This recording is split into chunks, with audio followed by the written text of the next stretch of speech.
Seja bem-vindo ao Conversa Capital. Recebemos esta semana o Presidente do Conselho de Administração da empresa Águas de Portugal, José Furtado. Muito obrigada por estar aqui com a Antena 1 e com o Jornal de Negócios. Como sempre acontece, começo por lhe perguntar o que é para si neste momento capital em Portugal. Muito obrigado. Quero começar por agradecer o vosso amável convite e saudar todos os que nos seguem, os ouvintes da Antena 1 e os leitores do Jornal de Negócios. Capital representa o nosso elo de ligação com o futuro. Por isso, é capital agir hoje para preservarmos o capital natural, para promovermos o capital social, para valorizarmos o capital humano, para potenciarmos o capital financeiro e, finalmente, para merecermos capital de confiança. Aqui, nesta conversa, é para mim capital afirmar a robustez técnica, económica e financeira do Grupo Águas de Portugal, partilhar o nosso rumo estratégico numa atividade da maior importância para todos os portugueses. E vamos ter a oportunidade ao longo desta conversa de ir falando de todos esses detalhes que nos traz na resposta a esta nossa primeira pergunta. Vamos focar-nos, no entanto, na atualidade. A economia europeia e mundial está a atravessar um período de grande turbulência na sequência da pandemia e agora da guerra. Que impacto é que esta conjuntura e, em particular, o preço da energia está a ter no setor e no grupo? A energia é um dos principais fatores de custo do grupo. É o principal em termos de fornecimento de serviços externos. Na prática, a nossa atividade consiste em captar um bem público e convertê-lo em bem transacionável, incorporando custos, designadamente os custos de energias na captação, processamento e transporte. Porque o grupo é o maior consumidor público de energia elétrica em Portugal, não é? Exatamente. Nós somos o maior consumidor público de energia. Estamos entre os três principais consumidores, ou maiores consumidores em absoluto. Temos o maior número de pontos de interligação no sistema elétrico. E, portanto, tudo o que se possa fazer neste domínio é relevante do ponto de vista de poupanças, da eficiência, e essa é uma das vertentes centrais. Mas então está a sair caro neste momento, porque realmente é um custo acrescido para vocês, não é? Que impacto é que está a ter? Sim, nós temos a gestão deste recurso tão relevante, tal como os encargos financeiros, na medida em que a nossa atividade é de capital intensivo, faz muito apelo a capital. Essas duas dimensões na estrutura de custos são particularmente, naturalmente, acompanhadas e tentamos geri-las, tentando, de alguma forma, estabilizar essas duas componentes de custos. Num caso e no outro, mediante a fixação das taxas de referência. A fixação dos preços de referência. Indo diretamente à questão que coloca, de facto não se fez sentir no grupo este ano, no ano 2021, o impacto, a volatilidade que se verificou, porque temos um regime estabilizado, temos contratos que estabilizam os preços. Até quando? Qual é a garantia desses contratos? Por mais um ano e há um processo contínuo de fixação, um trabalho que temos com os fornecedores num caso e com os financiadores no outro, no sentido de estabilizarmos as taxas de juros. Os preços de referência. Também não faria sentido, nesse sentido, terem ajudas do Estado, tal como aconteceu com outros setores, eventualmente? Nós, em concreto, temos um regime estabilizado, como lhe referi, por via da fixação de preços de mercado. Em 2020, vocês anunciaram um programa para se tornarem energeticamente autossustentáveis a 100%, da energia renovável. Qual é o grau de execução desse processo? Está em curso, é um projeto para uma década, é um projeto para...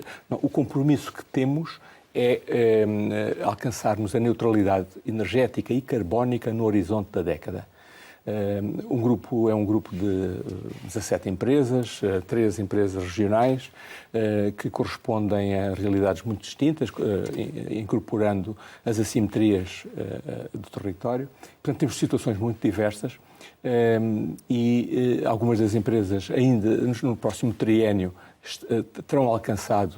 alcançarão a neutralidade e outras ao longo nos anos seguintes. Devo referir que as duas componentes deste programa zero, uma primeira componente prende-se com a eficiência, portanto, naturalmente, que é uma prioridade para todos, reduzir consumos, encontrar soluções, reinventarmos processos para reduzir consumos. A outra dimensão prende-se com a produção de energia verde. Uma das características do nosso processo produtivo, da nossa cadeia de valor, é a presença, o potencial de energia que existe em cada uma das fases. Energia nas albufeiras, energia ao longo do processo de transporte, energia no reaproveitamento de resíduos, designadamente por via do biogás. E, portanto, este mix de fontes de energia intermitentes permite depois fazer a compensação e, portanto, uma gestão equilibrada da carteira. Portanto, nós temos uma atuação em ambos os níveis, eficiência e produção de energia. Seremos autossuficientes, como digo, a neutralidade no horizonte da década. Em 2030, não é? Mas voltando à execução desse programa, portanto, falou aqui em várias velocidades, tem a ver também com o número de empresas e com as assimetrias no país, mas em termos globais, qual é o nível da execução? Ou seja, o programa foi iniciado ou anunciado numa altura em que começou a pandemia também, agora temos uma série de constrangimentos, o aumento do custo de energia, embora não vos afete de uma forma tão evidente que tenha garantia dos contratos. Qual é atualmente o plano, o valor da execução e houve ou não atrasos por causa destas condicionantes? Pois não tenho os dados em concreto, mas devo referir que temos situações onde existe algum progresso assinalável, designadamente em 2 ou 3 casos. O caso da EPAL é paradigmático. Portanto, é um processo é uma carteira de projetos que estamos a acompanhar e estamos a executar de acordo com as circunstâncias particulares de cada uma das empresas. Investimento é os 370 milhões, é isso? Exatamente. Relativamente à questão do preço da água, ela registra efetivamente grandes disparidades no território nacional e, em alguns casos, até se fala um pouco de injustiça. Do seu ponto de vista, a forma que existe está correta? É preciso encontrar um novo tipo de regime tarifário que dê mais equilíbrio a esta situação? Enfim, a questão é, está bem ou precisamos alterar? De facto, a realidade do país é uma realidade assimétrica. Se olharmos para todo o contexto demográfico e geográfico, no interior versus o litoral, as regiões de maior densidade populacional e menor densidade populacional, o território, a geografia e as condições de operação são muito divergentes. E, de facto, o que nós temos é um conjunto de regiões que são mais que têm alguma, do ponto de vista... Estamos num negócio, numa atividade que faz muito apelo à economia de escala e às redes de conhecimento. A vantagem do Grupo Águas de Portugal é exatamente conseguir circunscrever no nosso perímetro de racionalidade as diferentes empresas do grupo, as diferentes regiões e, portanto, de facto, a transversalidade, a capacidade que existe de integrar no mesmo perímetro da racionalidade económica realidades muito distintas, permite potenciar exatamente o efeito de escala e o efeito de aprendizagem ou de partilha de conhecimento. Essa é uma das dimensões para corrigir a assimetria. A outra consiste em encontrar mecanismos económicos para o fazer. E não só económicos, mas também do ponto de vista da própria organização das empresas, dos perímetros de intervenção das empresas. É um processo que está a correr. Neste momento existem algumas situações das zonas metropolitanas que têm uma componente de tarifa acrescida, portanto, cada uma das pessoas, dos consumidores nas grandes metrópoles tem uma dimensão de substituição cruzada, ou potencia uma dimensão de substituição cruzada que permite esbater as discrepâncias. E com isso, justifica-se ou não olhar para a questão do regime tarifário e, efetivamente, alterá-lo e alterá-lo de que modo, do seu ponto de vista? É esse o caminho. O caminho é, por um lado, promover uma redução de custos por via porque é um negócio que, de facto, é um negócio de infraestrutura que faz muito apelo à economia de escala. E, portanto, há uma dimensão económica subjacente à definição dos próprios perímetros de intervenção das empresas, e há uma outra dimensão que tem a ver com alguma subsidiação cruzada que permite maior coesão territorial, maior equidade. É um caminho que se vai fazendo, neste momento está já implementado, há aqui algumas bases, algumas das componentes, mas que obviamente que é um caminho a prosseguir. Existem disparidades, Sim. Certo? A seu ver, essas disparidades podem ir até que níveis? Portanto, disse que é um caminho que está a ser feito, estão a tentar esbater essas diferenças, mas em que nível estamos? Como é que se explica ao consumidor que numa determinada zona do país se pague X e noutra Y pela mesma quantidade de água? Pois, devo esclarecer que o Grupo Águas de Portugal tem uma missão fundamental ao nível de natureza industrial. Isto é, a organização do setor da água em Portugal contempla uma dimensão industrial, onde nós estamos, o Grupo Águas de Portugal, em parceria com os municípios. Portanto, basicamente, temos 13 empresas de base regional pelo território que asseguram as funções de captação ou de tratamento para abastecimento. Para o Distribuição e abastecimento de água residual tratada para encaminhamento para o meio hídrico. Um outro segmento é o segmento da distribuição. O nosso preço de grossista incide sobre os operadores de distribuição. E, portanto, o regime tarifário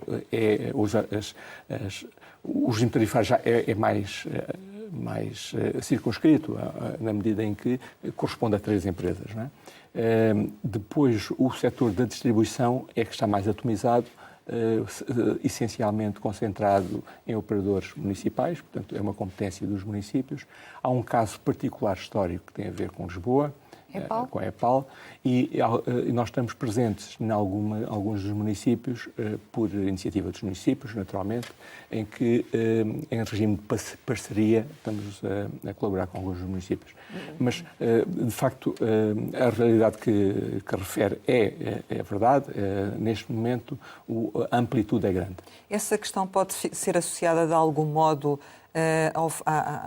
às concessões que estão nas mãos dos privados, ou seja, há estudos que também revelam que a maior parte dos concelhos onde a água é mais cara em Portugal tem concessão nas mãos dos privados. Essa associação faz sentido ou não? Eu não tenho essa percepção exata. De facto, o número de concessões a privados penso que andará em 2 dezenas, há cerca de 300 municípios. A percepção que tenho é de que, de facto, as condições económicas, os fundamentais do negócio, que fazem muito apelo, como referi, ao custo de entrega, digamos assim, e que está muito associado à densidade populacional, é determinante. E, portanto, as discrepâncias, muitas vezes, as discrepâncias que eu gostava de acentuar é entre regiões de maior densidade populacional, menos densidade populacional. Nas zonas de menor densidade populacional, o custo é maior. Muitas vezes acontece que não é repercutido integralmente no cliente, na medida em que há uma noção, uma percepção exata do impacto que isso tem. Podemos falar de um país a 2 velocidades nesta matéria? Eu diria que sim. Eu diria que sim, que resulta dos fundamentais deste negócio, que é um negócio onde a escala conta, de facto. Relativamente à questão dos regimes, já ouvi, por exemplo, dizer-se que devia ser considerado o consumo per capita de cada casa, com todos os elementos que nela habitam, e não o consumo total. Esta pode ser uma opção? Eu gostava de relevar, um bocado na linha do que a Rosário refere, eu gostava de sublinhar que a água, em termos de política tarifária, em termos de regimes tarifários, em termos de preço, corresponde a diferentes produtos ou diferentes finalidades. Acho que é importante ter presente isso na formação do preço. Não no custo, o custo incorrido, mas depois a repercussão em termos de beneficiário final, em termos de utilizador final. Temos um vetor que corresponde a um direito inalienável, um direito universal de acesso à água, que todos nós temos, independentemente da nossa condição social e económica. Esse é um vetor de formação de preço, onde necessariamente terá que haver uma discriminação positiva, em que haverá condições iguais, independentemente da situação específica do perfil económico ou financeiro ou perfil social do cliente. Portanto, essa de facto é um bocadinho o que a Rosário refere. Portanto, é um vetor. E aí há política, há regimes sociais, há famílias numerosas, há aqui a tarifa social, a tarifa familiar. Exatamente, há que trabalhar toda essa frente na formação de preço. Temos uma segunda dimensão que é a água como matéria-prima de atividades económicas. Nomeadamente a agricultura, não é? A agricultura, nomeadamente a indústria, restauração, seja indústrias, portanto, turismo, e, portanto, é uma matéria-prima que tem um justo preço, tal como as outras matérias-primas.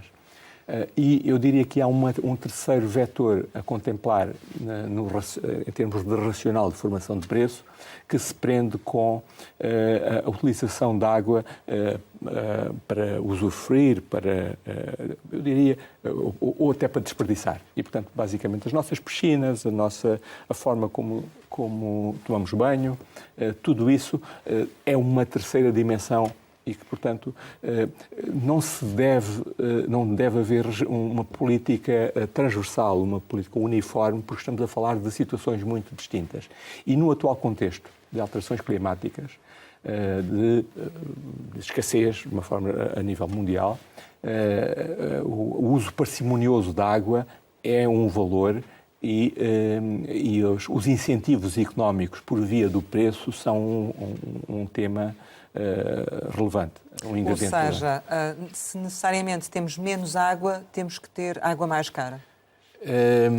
Eu diria que em cenários de escassez, como se colocam a nível mundial, as alterações climáticas é uma preocupação que toda a humanidade, e uma das declinações é exatamente a escassez, ou designadamente em algumas regiões do globo, releva a importância da água. Releva a importância da água e a gestão da água implica, a gestão da água em contexto de escassez implica um conjunto de medidas. Não se resolve com uma única medida, nem com um único interveniente. Tem custos. Exatamente. E esses custos depois têm que necessariamente ser repercutidos no consumidor final? O que eu queria dizer, José, peço desculpa, só... Sim, exatamente, portanto, o que queria referir era que a gestão da água em contexto de escassez implica um conjunto de medidas graduais e progressivas cuja severidade vai aumentando em função da evolução perspectivada para todo este contexto das alterações climáticas. Cada uma dessas medidas tem é mais ou menos onerosa e, portanto, significa que estamos a falar de um caminho muito estreito, em que, por um lado, temos que salvaguardar a sustentabilidade, temos que salvaguardar a segurança no abastecimento, temos que salvaguardar também o impacto económico das decisões e a sustentabilidade das opções que tomamos. E, portanto, é um exercício que, em cada momento, e com elevado nível de responsabilidade, todos temos que ter. Estamos perante uma mobilização coletiva, isto é, todos somos convocados para este problema. Ou seja, efetivamente, esta questão vai trazer mais custos, mas esses custos não podem necessariamente ser totalmente repercutidos no consumidor final. Há que aqui encontrar uma fórmula que traga equilíbrio, é isso? Exatamente. As soluções tendem a ser cada vez mais onerosas, num contexto de escassez e num horizonte de décadas.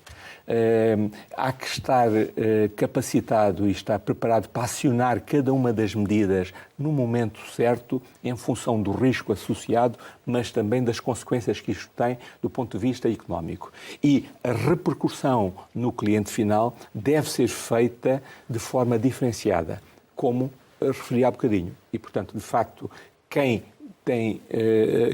desperdiça água tem uma consequência. Quem utiliza água na atividade económica tem um determinado preço. Quem tem o direito universal à água tem um determinado preço. E, portanto, acho que, fundamentalmente, com devida ponderação, que esse assunto deve ser tratado e está a ser tratado. Paga mais quem gasta mais, é nesse sentido. Um bocado Gasto nessa linha. No sentido do desperdício. Exatamente. Tem que haver incentivos e tem que haver penalizações e, portanto, tem que haver discriminação positiva para alguns segmentos. Ou seja, a repercussão ou a tradução dos custos em tarifário não é linear.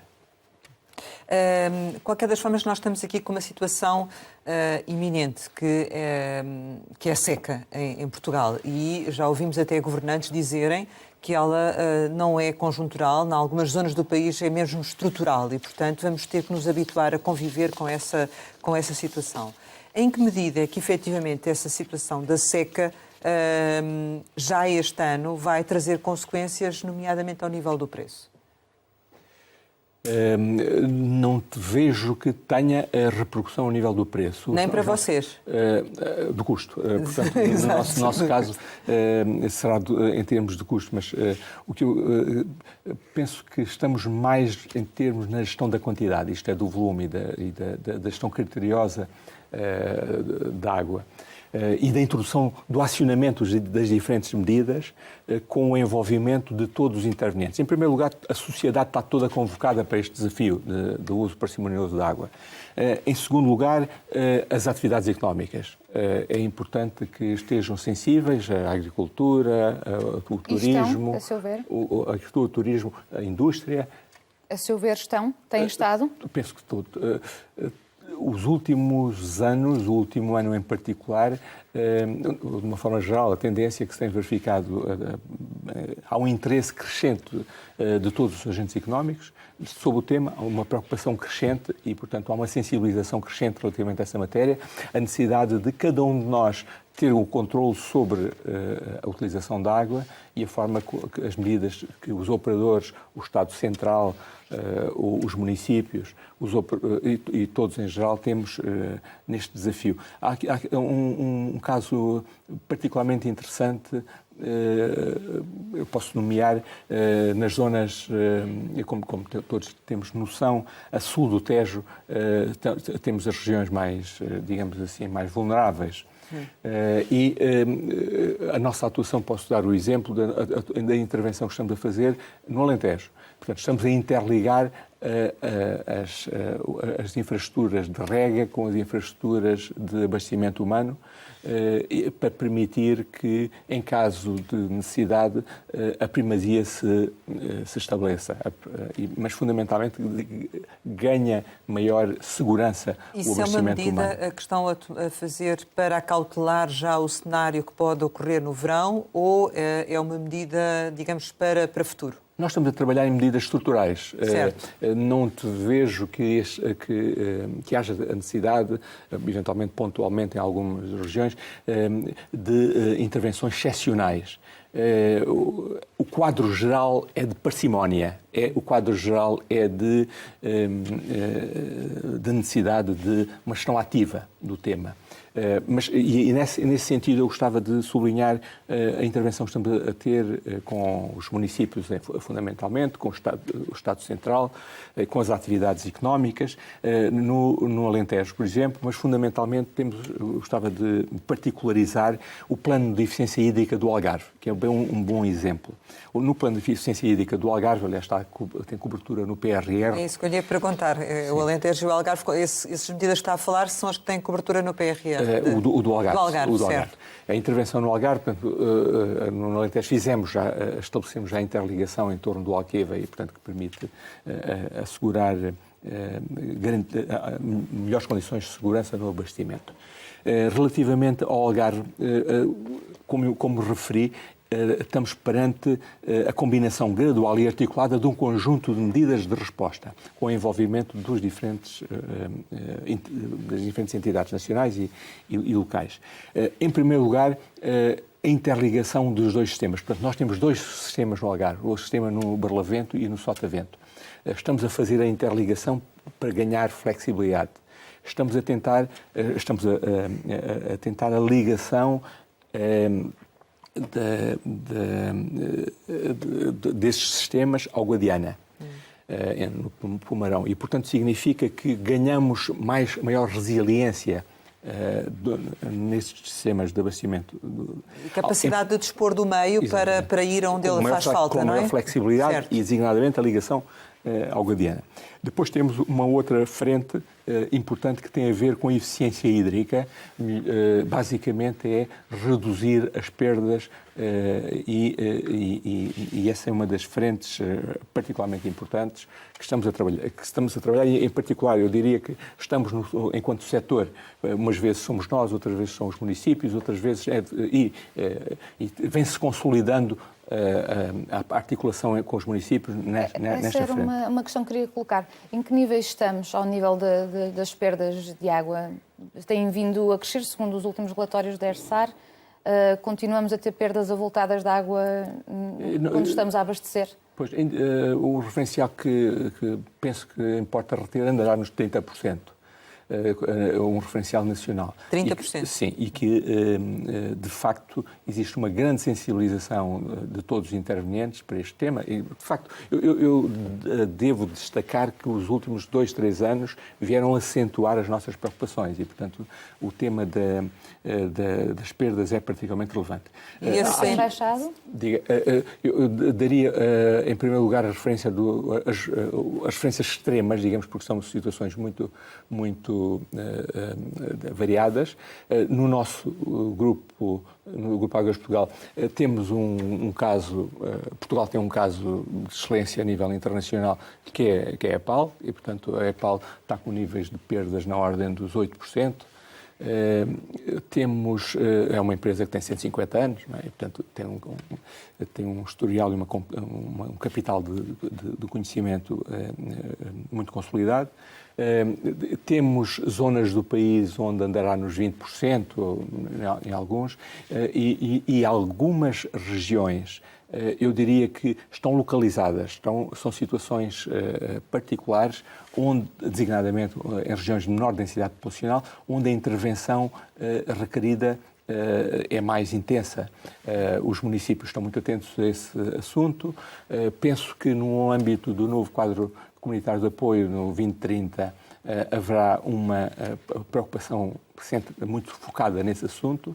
Do lado do Grupo Águas Portugal existe tem-se vindo a consolidar os modelos de parceria com os municípios, quer na perspectiva mais institucional, em que nós estamos, designadamente, na zona de Aveiro e na zona norte, com os municípios em parceria, mas também por via de mera cooperação, designadamente a transposição de alguma da nossa tecnologia. Estamos aqui a falar basicamente de 2 tipos de intervenção. A renovação das redes. Por um lado, são redes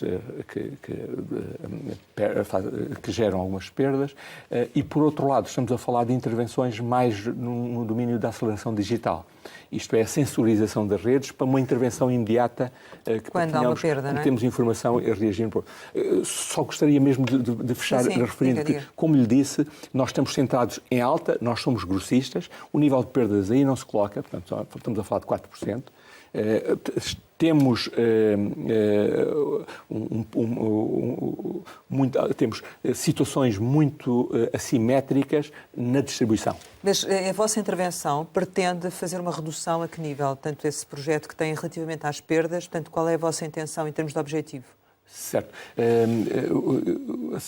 Como referi, a situação do Grupo Águas Portugal é uma situação particular porque nós estamos em alta. Nós somos a ação grossista. Este tema... Mas há pouco, quando estava a nomear as diferentes medidas em curso, portanto, era nesse sentido. Um referencial, eu diria, que é colocar isto abaixo dos 20%. Em que período até? Num próximo horizonte, a prioridade é trazer esses valores de 30%, ganhar pelo menos 10% a nível nacional. Mas, como digo, é um projeto nacional, é um projeto que envolve todos os operadores. Mas só para concluir, se calhar, ao nível da combinação gradual do compósito de instrumentos que estão a ser acionados no Algarve e das medidas, portanto, com ênfase distinta, com prioridade distinta. Portanto, falámos da interligação entre sistemas, da resiliência dos sistemas, falámos da eficiência hídrica e, portanto, da reserva que está subjacente à perda. Estamos a falar também da reutilização. É um novo mercado que se está a abrir, é um novo mercado que... E já vamos falar sobre ele em particular, porque gostaríamos que nos detalhasse também alguns aspectos sobre essa matéria, mas ainda relativamente à questão da seca e, nomeadamente, a este verão em concreto, já percebemos que as vossas intervenções são estruturais. Mas há alguma medida em termos conjunturais, especialmente para um verão, que se antevê que seja difícil ou não? Não sei se alguns terão já observado. O Sr. Ministro do Ambiente e da Ação Climática, Eduardo Cordeiro, deu hoje uma entrevista a um semanário, onde exatamente enfatiza bastante este tema da preocupação que temos todos relativamente à gestão da escassez. Mais que da seca, a gestão da escassez. E, portanto, como lidar com este desafio incontornável para a humanidade, que são as alterações climáticas e, em particular, esse problema estrutural. O abastecimento de água para consumo humano tem primazia e, portanto... E esse está assegurado. O tema é mais amplo e que exige um conjunto de medidas e um envolvimento de todos os setores. Nomeadamente a agricultura, que consome grande parte da água em Portugal. 20% da água captada é para consumo humano e o remanescente é para atividades económicas, que inclui fundamentalmente a agricultura. Portanto, aí sim poderá haver algumas dificuldades, do seu ponto de vista, no abastecimento para a agricultura? Necessariamente em contextos de escassez, o impacto maior far-se-á notar em algumas das atividades económicas mais consumidoras de água, ou que carecem mais de água, na medida em que está calculado a primazia do abastecimento humano. E, portanto, a incidência maior, a incidência primeira, dar-se-á sempre em algumas das atividades económicas, com incidência na agricultura. Peço desculpa, Rosário. Nada. Haverá momentos em que tem que fazer essa opção, como é óbvio. Exatamente. Relativamente ainda à questão do custo, e voltando aqui um bocadinho atrás, uma questão que ficou por responder, esta situação de seca, num contexto também de inflação, pode efetivamente levar a um aumento do custo da água ou não? Do preço final ou não? Ou essa questão está totalmente afastada para este ano de 2022? Está afastada para 2022. Porque essa foi a indicação inicial do Governo, não é? Que eu conheço, no perímetro de atividade das minhas empresas. Das empresas de águas de Portugal. Está afastado o cenário de um aumento da água em 2022, do preço ao consumidor? Sim, nós não temos... Não temos grande ligação imediata com o consumidor, como nós somos grossistas e, portanto, na prática, o que estamos a fazer é uma gestão de custos e uma gestão da trajetória tarifária de forma a que seja comportável. Portanto, isso é o vosso comportamento em relação às vossas empresas, exatamente, é isso? Exatamente. Relativamente ao consumidor final, já é uma situação que lhe escapa e que, portanto, sobre a qual não se pode pronunciar. Existe uma grande determinação de todos os operadores e uma percepção da importância que tem a água e do impacto que tem nos orçamentos. E, portanto, eu penso que nada de disruptivo se pronuncia. Porque inicialmente o Governo tinha se pronunciado nesse sentido, ou seja, não havia alterações de tarifários e, portanto... mas, na verdade, estamos agora, a meio do ano, a lidar com um cenário diferente, não é? De inflação e de seca, e daí a pergunta. No caso do aumento da EPAL, foi porque é um regime diferente, não é? A atualização feita em janeiro ou fevereiro. Sim, 0, qualquer coisa. 9 cêntimos, creio eu. Sim. Isso é porque é um regime diferente, excepcional? Foi em baixo, é a distribuição, sim. E neste caso da EPAL... Foi um ajustamento muito circunscrito. Não estão previstos novos aumentos, neste caso no abastecimento a Lisboa, não é? Este ano não. Não. para 2023 eventualmente poderá ser Vai ser diferente. analisado, vamos fazer esse exercício. Devo sublinhar que a nossa atividade é regulada. Os nossos custos são regulados e, portanto, o escrutínio que temos de uma entidade independente é relevante. Para além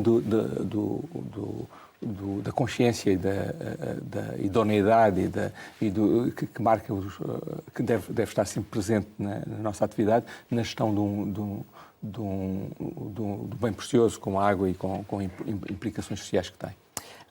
Já percebemos que realmente esta questão da água e da gestão da água, não estamos aqui perante uma resposta a uma situação de emergência, mas é quase um problema crónico, não é? Isso leva também a um tipo de medidas diferentes.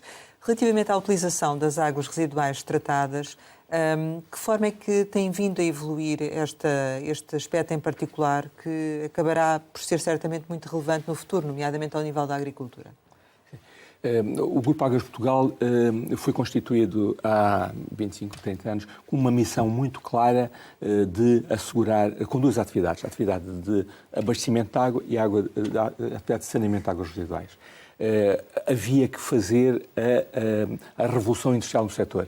Isto é, a gestão de água não podia ser feita com 300 operadores municipais. E então encontrou-se aqui um layer superior, uma organização do setor, em que essa dimensão industrial ganhou ênfase. E fez-se a revolução industrial nesse setor, assente nessas duas dimensões. Recentemente, o ano passado, ganhámos uma nova atividade, uma atividade principal que é exatamente essa da reutilização, a produção de água para reutilização. É uma atividade que está consagrada e que estamos a trabalhar nessa frente. O que é que já conseguiram fazer? Temos a registrar, desde logo, um interesse crescente decorrente das circunstâncias. Um interesse crescente e, de facto, uma maior predisposição para utilizar este tipo de água, designadamente por parte dos municípios, por parte do setor agrícola, do industrial e, em particular, do turismo, e com ênfase no Golfo. Estamos a falar para a regra de jardins, para o Golfo, pronto, essas atividades assim que permitem a utilização desta água, não é? Em termos, Rosário coloca a questão o que é que está feito, digamos, o que é que foi o trajeto. O trajeto é um trajeto eu diria que de experiências piloto, é um trajeto que é um percurso que tem que ganhar maior ênfase, maior intensidade. Mas eu referi, em primeiro lugar, a instalações do grupo. O Grupo Águas de Portugal consome água para reutilização nas suas atividades industriais, na sua atividade interna, nas instalações. Os municípios, temos vários casos, vários municípios particularmente interessados na lavagem de instalações, ruas, veículos, na rega de complexos esportivos e espaços verdes. O caso de Lisboa é um caso recente no Parque das Nações, onde vamos ter uma boa cobertura. Mas vocês têm capacidade, estão a ter capacidade de fazer esse fornecimento? A boa parte das nossas instalações, muitas das nossas instalações, têm essa capacidade.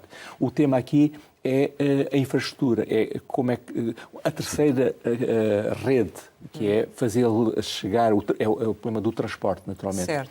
Mas eu referia, é preciso que haver cliente, é preciso que haja procura e, portanto, de facto, dos parte dos municípios temos sentido um interesse crescente. Também como é que isso se traduz em números? Tem ideia? É um processo que está a ganhar velocidade. A atividade assumimos-la como atividade principal do ano passado. Até então temos vindo a disponibilizar água de alguma forma e a tratar de forma bilateral e em interação direta com os potenciais utilizadores. Referenciava para os municípios os empreendimentos turísticos com ênfase na regra dos espaços verdes e campos de golfe, certo, designadamente no Algarve, onde estamos com um projeto particularmente importante no âmbito do referido plano de recuperação do PRR. Sim. E temos um investimento de 1,5 milhões de euros em Vila Real de Santo António, designadamente Castro Marim, e que vai permitir evitar a utilização anual de um volume muito significativo de água naquela zona, convertendo em água para reutilização.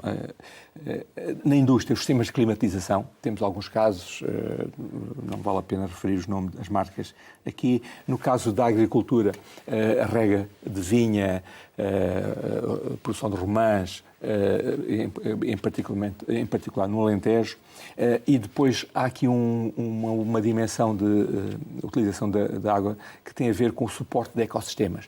Esta água não pode ser toda utilizada, digamos assim, em ambiente urbano ou na agricultura e nas indústrias, tem que ser canalizado uma parte para o reforço do caudal ecológico, designadamente para a proteção dos ecossistemas. E o que é que faz falta fazer para que haja efetivamente mais procura, nomeadamente ao nível da agricultura, que é também o setor que mais absorve, ou seja, o que é preciso alterar?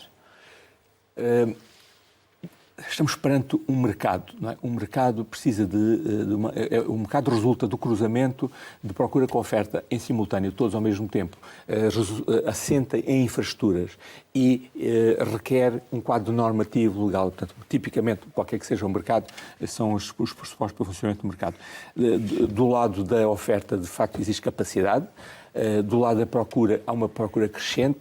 Por ver a infraestrutura é um tema delicado, na medida em que muitas vezes a capacidade está em grandes aglomerações populacionais, zonas metropolitanas, e a agricultura não está, e, portanto, a procura está distante, e, portanto, temos aqui um problema de infraestrutura, para além da predisposição, temos um problema de infraestrutura, como fazer esta ligação.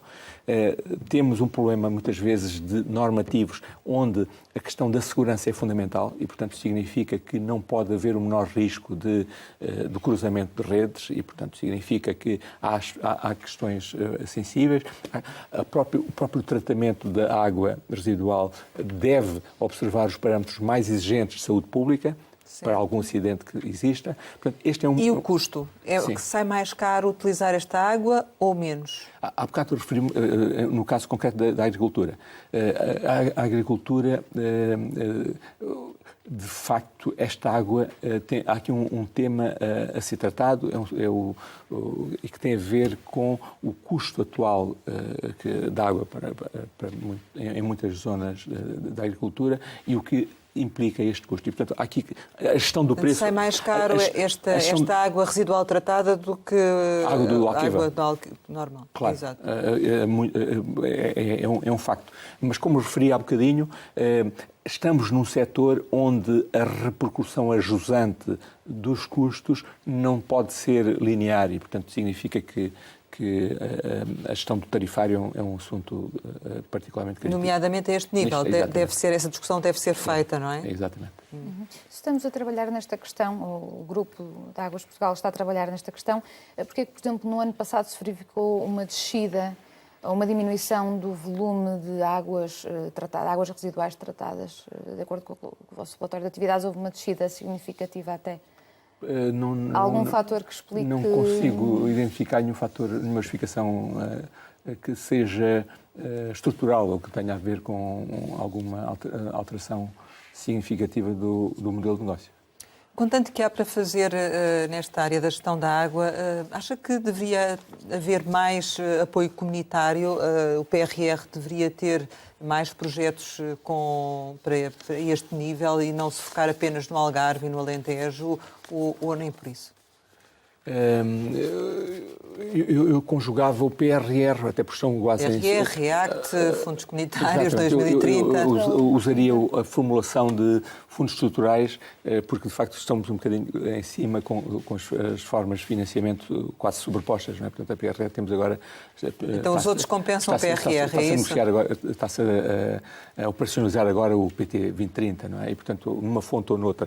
O PRR contempla a região do Algarve e o 2030 tem verbas, tem fundos para o ciclo urbano da água, estão verbas consignadas. Estamos a falar aí de mais de 1.000 milhões, não é? É isso que está previsto com esse financiamento do 2030, segundo o Ministro do Ambiente. Para que áreas serão canalizadas essencialmente estas verbas? No ciclo urbano de água é um bocadinho à volta do que falámos e, portanto, a prioridade seguramente que será a eficiência hídrica e, portanto, baixar significativamente o nível de perdas. Teremos, há necessidades significativas no país ao nível da gestão de ativos. Parte do parque de ativos existentes tem mais de 20 anos e, portanto, há aqui uma necessidade de reabilitação de infraestruturas que é relevante. E depois existem as novas questões que passam muito por descarbonização do ciclo urbano da água, passam muito por circularidade, o reaproveitamento dos antigos resíduos e, portanto, o reaproveitamento de subprodutos. Na prática, estamos aqui a falar no setor da água, o grande resíduo na formação antiga são lamas, portanto, o que resulta são lamas, que hoje são subprodutos, designadamente biofertilizantes para a agricultura, designadamente materiais para a construção, designadamente energia. Em termos gerais, biogás. Em que ponto é que acha que nós estamos neste processo de gestão da água e dos nossos recursos hídricos que, efetivamente, são cada vez mais escassos e que, nos últimos 20 anos, temos registado perdas muito significativas? Sim. Eu não sei se... Estamos atrasados? Não sei se devo fazê-lo ou não, mas vou usar a formulação que o atual Ministro do Ambiente, Eduardo Cordeiro, colocou-nos, que é basicamente o gestor de recurso para protetor do recurso. E, portanto, basicamente, um grande desafio que todos temos pela frente é, para além da dimensão da Revolução Industrial, como é que hoje tratamos o tema da proteção dos recursos nos diferentes níveis. E, portanto, como é que otimizamos a gestão? Passa também pela qualidade das águas, das massas de água. E, portanto, o Grupo Águas de Portugal está vocacionado para o ciclo urbano da água, mas existe outro tipo de questões associadas às atividades industriais e aos efluentes agrícolas e industriais e, portanto, retomando a questão que a Rosário coloca, eu penso que a gestão integrada da água, não estou a falar do ciclo urbano da água, estou a falar do ciclo urbano da água que representa 20% da captação de água. A gestão integrada da água, os 100%, as implicações que isto tem no cruzamento da atividade do consumo humano com as indústrias, as implicações as medidas graduais que é necessário introduzir, a gestão do custo, da onerosidade dessas medidas, as assimetrias geradas ou a necessidade de discriminação positiva ou negativa relativamente nessa gestão. As implicações que existem em termos de hoje, as preocupações que existem com a biodiversidade e a preservação dos ecossistemas. É, de facto, um campo muito alargado de atuação e que eu penso que é a prioridade que se está a dar, é uma visão mais lata que envolva múltiplos stakeholders. Falamos aqui muito da questão da escassez da água, em termos genéricos, da quantidade, dos volumes, e em termos de qualidade. Tem estado assegurada, por exemplo, a seca causa algum tipo de constrangimento depois na forma como a água é processada, entre aspas. O consumidor pode estar também descansado a esse nível, em termos da qualidade da água que lhe chega? Foi o grande desafio que penso que alguns de nós terão memória de há 25 anos de ir ao Algarve, por exemplo, e as dificuldades que existia no Algarve em termos de abastecimento de água. Todos nós temos memória do que representava o estuário do Tejo e hoje estamos a ver golfinhos no Tejo, e estamos com um nível de qualidade de água segura, temos água segura nas torneiras e com qualidade na ordem dos 100%, portanto muito próximos dos 99%. E mesmo em períodos de seca mantém-se essa qualidade? É a nossa responsabilidade. A nossa responsabilidade exatamente intervir, este plano de investimento, é a atividade que temos estado a desenvolver, no sentido de confrontar os dois cenários que decorrem das alterações climáticas na nossa atividade, que é excesso de água, e que tem consequências em termos dos efluentes, tem consequência em termos da manutenção das nossas infraestruturas, excesso de água e o problema da escassez. E, portanto, esse é um foco muito... Mas, ou seja, em períodos de seca consegue garantir também qualidade da água? Vocês sim. conseguem garantir essa qualidade da água? Portanto, mesmo no interior, onde já sim. falamos aqui por várias vezes que sofrem com mais disparidades a vários níveis? Mesmo no interior, onde tem maior dificuldade. A qualidade da água está salvaguardada. A instalações mais obsoletas? quantidade. O tema é a quantidade, é a escassez. Estamos praticamente a terminar, queríamos já aqui ainda algumas questões que queríamos colocar. E ainda relativamente à qualidade da água, perguntava-lhe se podemos também estar descansados no que diz respeito aos ciberataques. Temos tido muitos ciberataques a diferentes empresas. A água é um setor também vulnerável. Vocês têm também cuidado relativamente a isso e atenção? Eu não estive muito atento à formulação inicial da Rosário, se podemos estar tranquilos. Tranquilos, não é? Em matéria de qualidade da água, porque temos sempre receio que a nossa água seja, eventualmente, não tenha a qualidade necessária ou que haja aqui, através de ciberataque, se possa produzir porque isso, não é? Eu só queria colocar as duas perspectivas, ou a ênfase possível na questão. E até lhe pergunto, já foram alvos de algum ciberataque? Queria de alguma forma, diferenciar, aqui, colocar... na formação coloca, por lá, tranquilos, nós operadores de água não estamos, acho que ninguém está tranquilo com os ciberataques, todos somos alvos potenciais a qualquer momento e o que temos que ter são as medidas de contingência, o plano de contingência ativo. E vocês têm? E temos. E, portanto, significa que é uma preocupação. Não estamos tranquilos. Ninguém pode estar tranquilo relativamente a esta matéria. Temos é que estar capacitados ou mitigar o risco.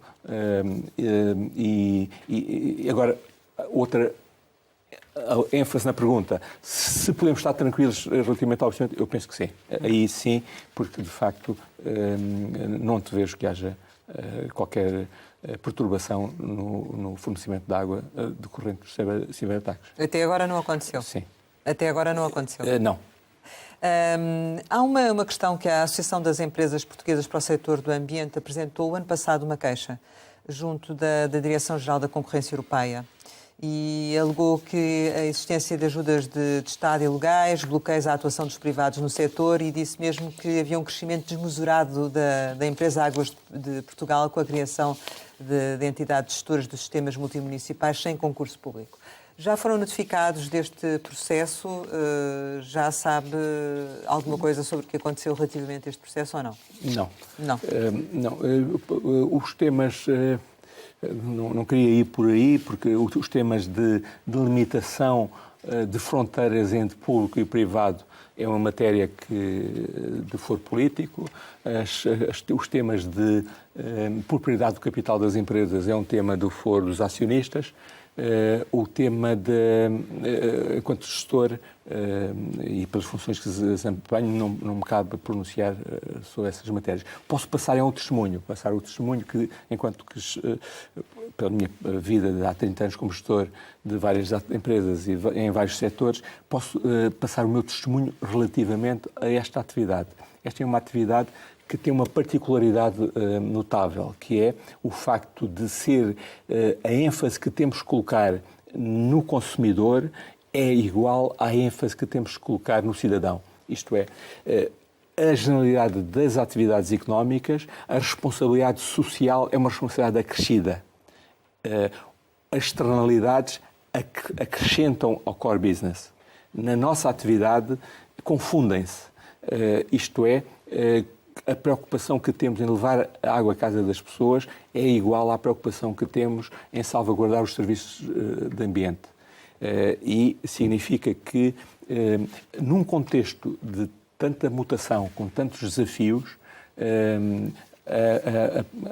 a existência de um grupo empresarial como o Grupo Águas de Portugal, com a configuração que tem e com o alcance que tem e com a agilidade que tem. Aliás, não falámos no assunto, mas, se a Rosário me permite, gostava de referir exatamente as contas do grupo, a robustez. Sim, vamos lá a seguir. Queria só, colocar-lhe esta questão muito específica deste processo. Mas há uma vantagem ou não do Grupo Águas de Portugal relativamente aos privados? Portanto, os privados queixam-se de estarem numa situação menos competitiva, menos vantajosa, já que o grupo tem ajudas de Estado, tem ajudas por outras vias que eles não têm, o que também obriga a que subam, por exemplo, os preços.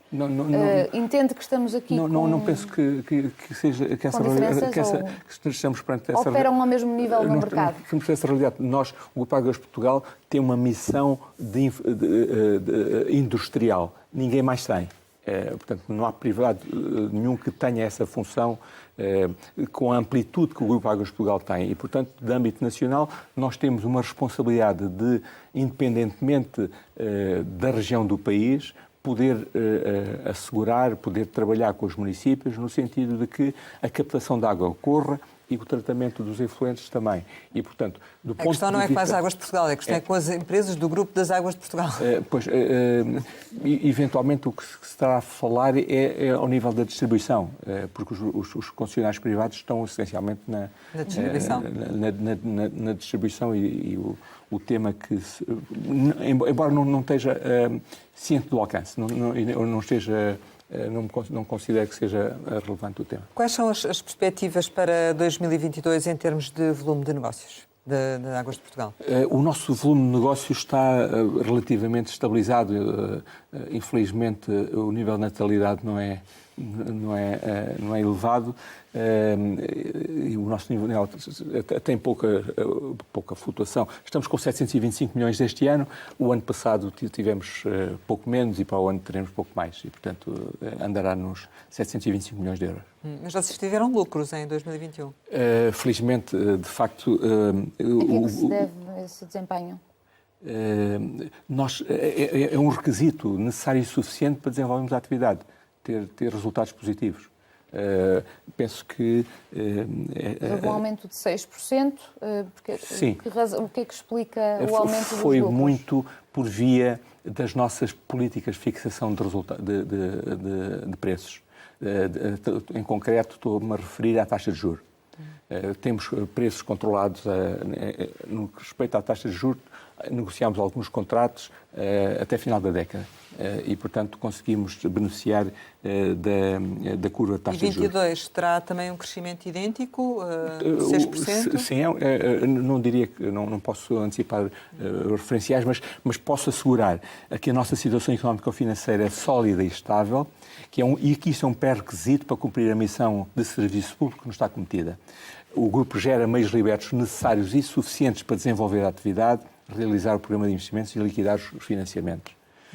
E por falar em plano de investimentos, está previsto um aumento este ano comparativamente com o ano anterior? Sim. E em que áreas?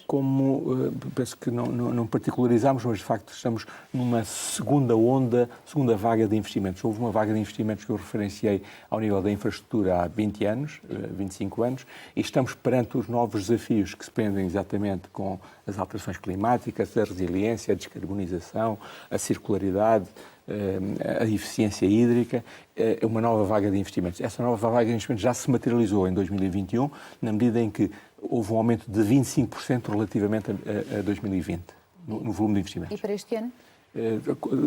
Continuaremos com um reforço de investimento. E já relativamente às dívidas dos clientes, essas tenderão a diminuir ou nem por isso? Sim, este ano registámos uma redução, há uma tendência de redução da dívida. A dívida, digamos assim, os créditos correntes da atividade corrente estão perfeitamente de acordo com os padrões normais. Há algumas situações particulares que têm a ver com a origem do grupo, onde isso está a ser clarificado. A divergência de interpretação, mas digamos que a dívida corrente está perfeitamente sob controle, não tem não tenho nada a referir. Um relatório recente do Conselho das Finanças Públicas aponta que 20% das garantias dadas pelo Estado até o final de 2020 diziam respeito a empresas públicas que atuavam fora do perímetro do setor das administrações públicas, e a maior, mais de 1.000 milhões, era prestada ao Grupo Águas de Portugal. Existe algum risco de incumprimento desta garantia ter de ser acionada? E qual seria o impacto? Penso que o objetivo do relatório é abordar as responsabilidades globais do Estado, portanto, no âmbito alargado. O Grupo Águas de Portugal, nesse âmbito alargado, portanto, nós não consolidamos, não estamos no perímetro de consolidação da dívida pública, mas o objetivo do relatório é extravasar isto, é alargar a leitura. E, de facto, nós surgimos. O Grupo Águas de Portugal, no setor empresarial do Estado, é um grupo materialmente relevante. É dos grupos mais relevantes em Portugal. O grupo surge, depois, destacado no relatório, tanto pela forte capitalização, somos distinguidos por uma empresa fortemente capitalizada, mas também somos referenciados pelo valor da dívida. Ora bem, a nossa atividade é uma atividade de capital intensivo. Nós investimos 6.000 milhões de euros. Temos um endividamento líquido atual de 1,3 milhões de euros. 1,3 milhões de euros são 3,6 EBITDAs. 1,6 corresponde a umas versos brutos de 4 anos. Para uma atividade tipicamente que é 30 anos. Portanto, as concessões são longas, exigem um forte investimento e, portanto, significa que a nossa dívida é invejável. O nosso nível de endividamento é notável. 3,6 EBITDAs. E, portanto, significa que a transposição destes 3,6 para o valor absoluto, que é 1,3, no contexto do setor empresarial do Estado, tem, de facto, relevância. A relevância é essa que decorre da própria relevância do Grupo Águas de Portugal, da importância. E, de facto, o que importa referir é que o relatório se limita, e bem, é um trabalho de escrutínio e de transparência, a expor as responsabilidades globais do Estado. Não qualifica o risco. Não entra no nível da classificação de risco e da vulnerabilidade que isso representa. Isso que eu queria perguntar. Qual é o risco que há de incumprimento dessa garantia de ter que ser acionada? Em que cenário? Eu tentei basicamente referir isso. De facto, o relatório expõe a exposição, não qualifica a exposição em termos de risco. Para que isso aconteça, não estando no relatório, temos que nos desviar para o âmbito corporativo, para as nossas contas. E, estando nas nossas contas, tentando perceber a vulnerabilidade, o risco associado àquele 1,3 milhões, eu diria que 1,3 mil milhões de euros corresponde a 3 anos, 4 anos de meios libertos pelo grupo. Não há risco? Nunca há risco em economia, não é? Mas eu diria que sim, no sentido comum, vulgar da utilização do termo. Para concluir, queria só que nos dissesse como é que a empresa vai crescer. E se a empresa vai crescer e como é que vai crescer? A empresa, o Grupo Águas de Portugal, o Grupo Águas de Portugal nasceu com uma missão relativamente delimitada. Infraestruturação do setor. A revolução industrial do setor. Passar de soluções artesanais ou soluções parcelares para soluções agregadas. E esse trabalho, esse ciclo, está em grande medida feito. Isto é, o país tem infraestruturas de abastecimento e saneamento sólidas e robustas. Próxima etapa, então, a próxima etapa, o próximo ciclo de investimento tem a ver com tudo o que falamos, que certo. É o tema do clima, temos que reforçar a resiliência, redundâncias, temos os temas da descarbonização, temos os temas da circularidade, do reaproveitamento, temos o problema da eficiência hídrica e temos fundamentalmente aquilo que a Rosário falávamos há bocado, que é sermos parte de uma solução que extravasa o círculo urbano de água. Nós somos parte de uma solução que se está a desenhar e que corresponde a uma visão integrada e sustentada para trabalhar todas estas dimensões. E uma dimensão também internacional? Nós temos uma dimensão internacional, ainda bem. E vão insistir nessa dimensão também? Ainda bem que coloca a questão numa dupla perspectiva. Eu diria que as alterações climáticas não têm fronteiras e as nossas competências são reconhecidas em qualquer parte do mundo.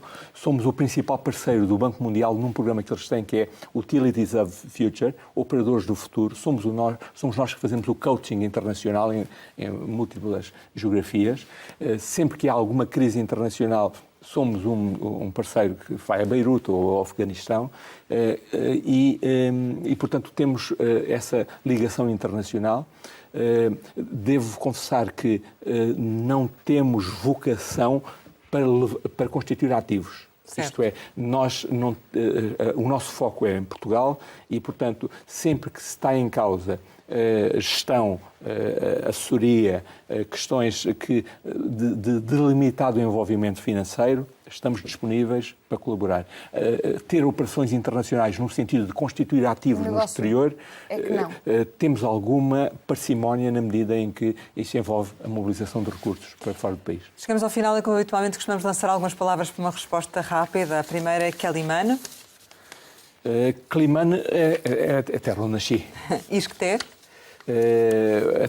A escola a escola que me ajudou a escolher uma profissão. Eduardo Cordeiro. Um homem de ação, uma visão sustentada para o setor do ambiente. Isabel II. Isabel II, a rainha. Putin. Uma adversidade que temos pela frente. Descentralização. Descentralização, proximidade, sensibilidade. Água. Água é difícil de circunscrever, mas eu diria patrocinador da vida. Pai. A maior das funções, a mais relevante das funções. Família. O primeiro e último reduto. Férias. A grande aspiração. Seleção Nacional de Futebol. Um gosto ver Portugal com a força que tem no panorama mundial. Sporting. O Sporting Phoenix, o renascer para a glória da mitologia grega. Portugal. O nosso país, o melhor sítio para viver. José Furtado, muito obrigada por ter estado aqui neste Conversa Capital. Pode rever o Conversa Capital com o Presidente do Conselho de Administração da empresa Águas de Portugal em www.rtp.pt. Regressamos para a semana, sempre neste dia, esta hora, e claro, contamos consigo.